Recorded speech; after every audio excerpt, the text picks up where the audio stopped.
இதுவரை நம்முடைய வாழையடி வாழை சேனலை சப்ஸ்கிரைப் பண்ணாத நண்பர்கள் சப்ஸ்கிரைப் பண்ணுங்க. உடனடியாக பக்கத்தில் இருக்க பெல் ஐக்கனையும் அழுத்துங்க.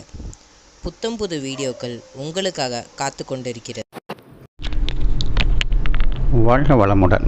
அனைவருக்கும் அன்பான வணக்கங்கள். எல்லாம் வல்ல இறைவனின் திருவடிகளை என்னுடைய மனம் மொழி மெய்களால் போற்றி பணிகின்றேன்.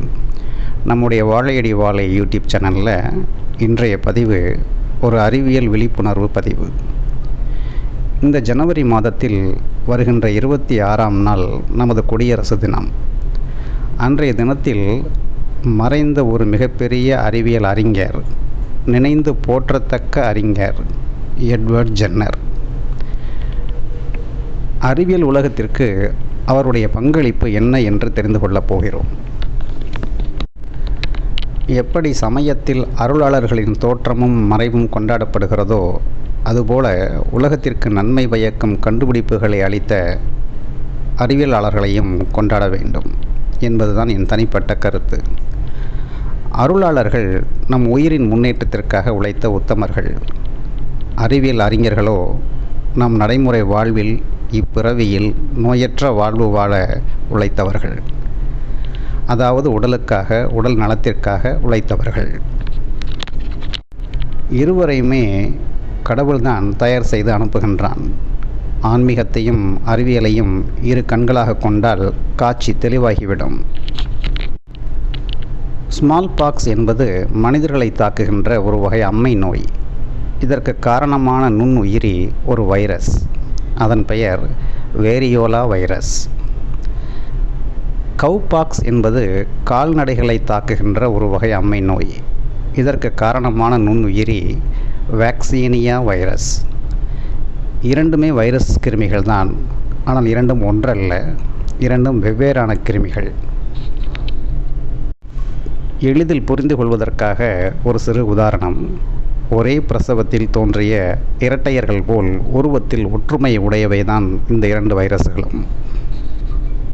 இந்த எட்வர்ட் ஜென்னரின் பார்வையில் ஒரு காட்சி தென்படுகிறது. என்ன காட்சினா, யாரெல்லாம் கால்நடைகளோடு நெருங்கி பழகும் வாய்ப்பு உடையவர்களோ அவர்களுக்கு ஸ்மால் பாக்ஸ் என்ற மனிதரை தாக்குகின்ற அம்மை நோய் வருவதில்லை. இதன் பின்னணி ரகசியத்தை ஆராய்ந்து ஒரு முடிவினை வெளியிட்டார். அதாவது கால்நடைகளுடன் நெருக்கமாக தொடர்பில் உள்ளவர்களுக்கு கால்நடைகளை தொற்றும் வேக்சீனியா வைரஸ் அவர்களது உடலில் நுழைந்து பெரிய அளவில் பாதிப்பை ஏற்படுத்தாமல் சிறிது அளவு பாதிப்பை மட்டும் உண்டு பண்ணுகிறது. உதாரணமாக, கைகளில் சிறு சிறு கொப்புளங்கள் தோன்றி உடனே மறைந்தும் விடுகிறது. இவர்களது உடலில் வேக்சீனியா வைரஸுக்கு எதிரான ஆன்டிபாடி என்ற ஒரு பொருள் தயாராகி விடுகிறது. இவ்வாறு தயாரான ஆன்டிபாடி வேரியோலா வைரஸ் உள்ளே புகும்போது அதனை தடுத்து ஸ்மால் பாக்ஸ் என்கின்ற நோய் வராமல் தடுத்து விடுகிறது. இதை கண்காணித்து கண்டறிகிறார் எட்வர்ட் ஜென்னர்.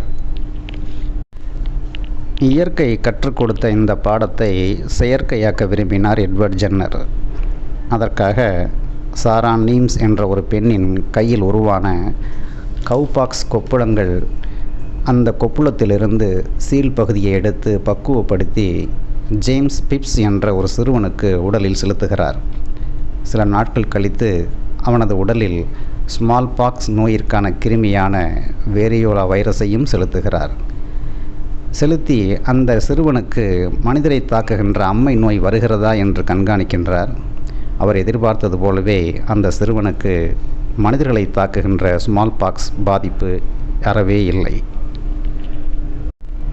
இவருடைய இந்த ஆராய்ச்சியின் முடிவுகள்தான் நவீன தடுப்பூசியின் முன்னோடி.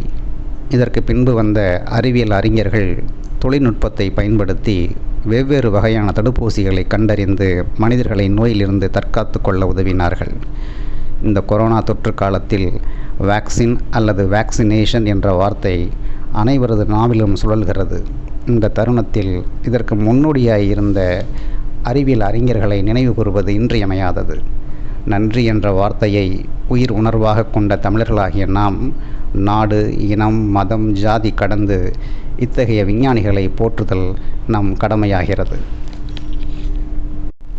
ஆன்மீகத்தில் குரு பூஜை என்பது அருளாளர்களுக்கு எவ்வளவு முக்கியமோ அதுபோல சிறந்த தன்னலமில்லாத அறிவியல் அறிஞர்களின் பிறந்த மற்றும் இறந்த தினமும் கொண்டாடப்பட வேண்டிய முக்கிய நாட்களாகும்.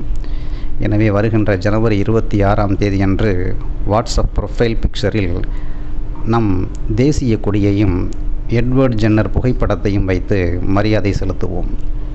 கருத்தில் உடன்பட்டோர் செயலில் இறங்குங்கள். நன்றி, வணக்கம், வாழ்க வளமுடன். அவன் அருளாலே அவன் தாழ் வணங்கும் மகிழ்ச்சியுடன் உங்கள் ராதாகிருஷ்ணன்.